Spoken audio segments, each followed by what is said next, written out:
Assalamualaikum warahmatullahi wabarakatuh. Yang saya hormati kepada Bapak Dr. Andes Nurdin MSI dan Ibu Widya Hestining Tias SPD MPD selaku dosen mata pengampu akuntansi syariah. Di sini kami dari kelompok 8 yang beranggotakan saya sendiri, Febri Amelia, NPM 18 13 03 1054, dan rekan saya Niko Pratama, NPM 18 13 03 1028, dan teman saya Freddy Irawan dengan NPM 18 13 03 1038 akan mempresentasikan mengenai akuntansi pegadaian syariah. Baiklah, berikut video presentasi kami. Adapun sub pembahasan yang kami bahas pada siang hari ini adalah: yang pertama ada pengertian gadai, yang kedua itu landasan hukum gadai, yang ketiga itu perbandingan pegadaian konvensional dan syariah, yang keempat itu pengakuan dan pengukuran pencatatan. Baiklah, yang pertama itu ada pengertian gadai. Jadi secara bahasa Arab, gadai itu diistilahkan dengan rah dan dapat juga dinamai al-habsu. Al-habsu sendiri itu berarti penahanan terhadap suatu barang dengan hak sehingga dapat dijadikan sebagai pembayaran dari barang tersebut. Yang kedua itu secara etimologi, jadi rah itu adalah tetap atau lama.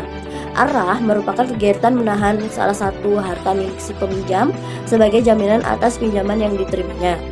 Jadi gadai sendiri itu adalah menjadikan suatu benda yang berupa benda harta dan ada harganya sebagai jaminan hutang dan akan dijadikan pembayaran hutangnya jika hutang itu tidak dibayar. Baik, selanjutnya saya akan melanjutkan presentasi dari rekan saya tadi. Untuk materinya yaitu landasan hukum gadai. Jadi mekanisme perjanjian gadai antara rahim pemberi gadai dan murtahin penerima gadai.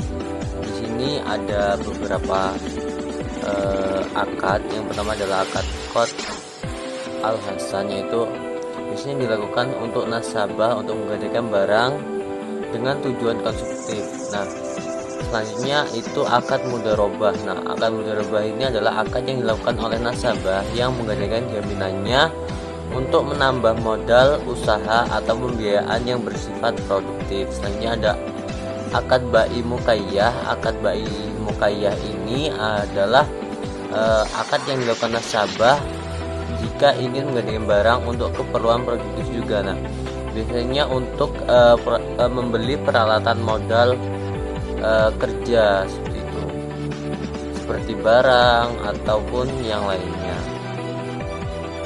Selanjutnya ada akad ijaroh. Nah, akad ijaroh ini dengan objeknya itu penukaran untuk manfaat untuk masa tertentu. Nah, biasanya itu dalam kontrak dengan beberapa jasa yang berupa kompensasi.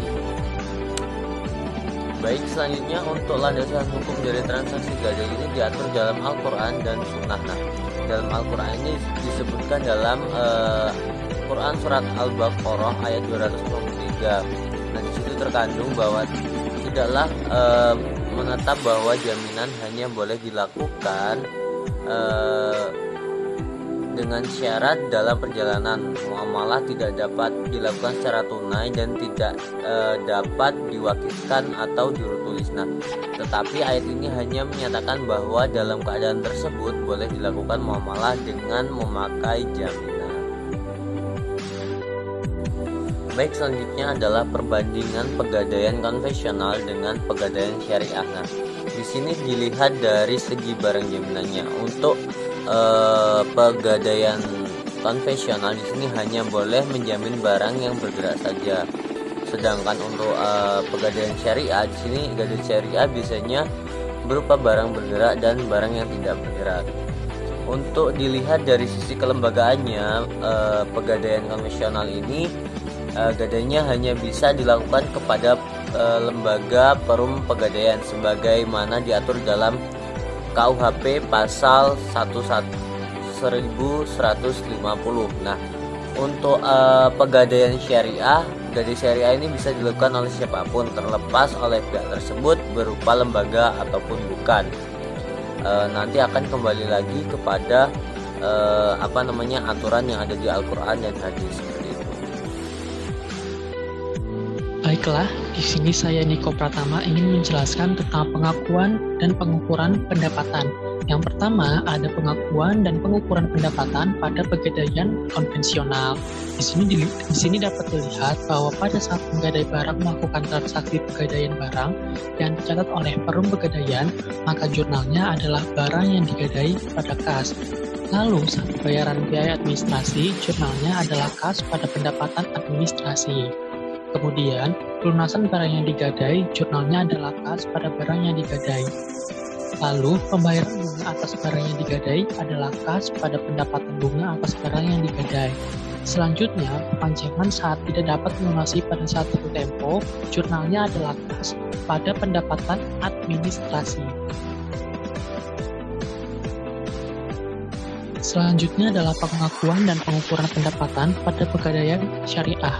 Pada saat nasabah menerima pembayaran card dari pihak pegadaian, jurnalnya adalah pembayaran card pada kas. Lalu pada saat nasabah membayar fee ujrah, maka jurnalnya adalah kas pada pendapatan fee ujrah. Pada saat pelunasan pembiayaan gadai syariah, jurnalnya adalah kas pada piutang card. Pada saat nasabah memperpanjang tempo pinjaman, maka nasabah harus membayar biaya sewa per bulan, yang jurnalnya adalah kas pada pendapatan ijarah. Setelah diperpanjang, ternyata nasabah tidak mampu melunasi biaya pinjaman, sehingga setelah melalui beberapa tahap, maka barang dan gadai dijual. Jurnalnya adalah kas pada pembiayaan gadai atau piutang.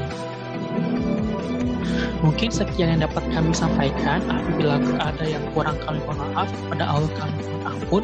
Apabila ada yang ingin ditanyakan, dapat ditanyakan. Wabillahi taufiq wal hidayah. Wassalamualaikum warahmatullahi wabarakatuh.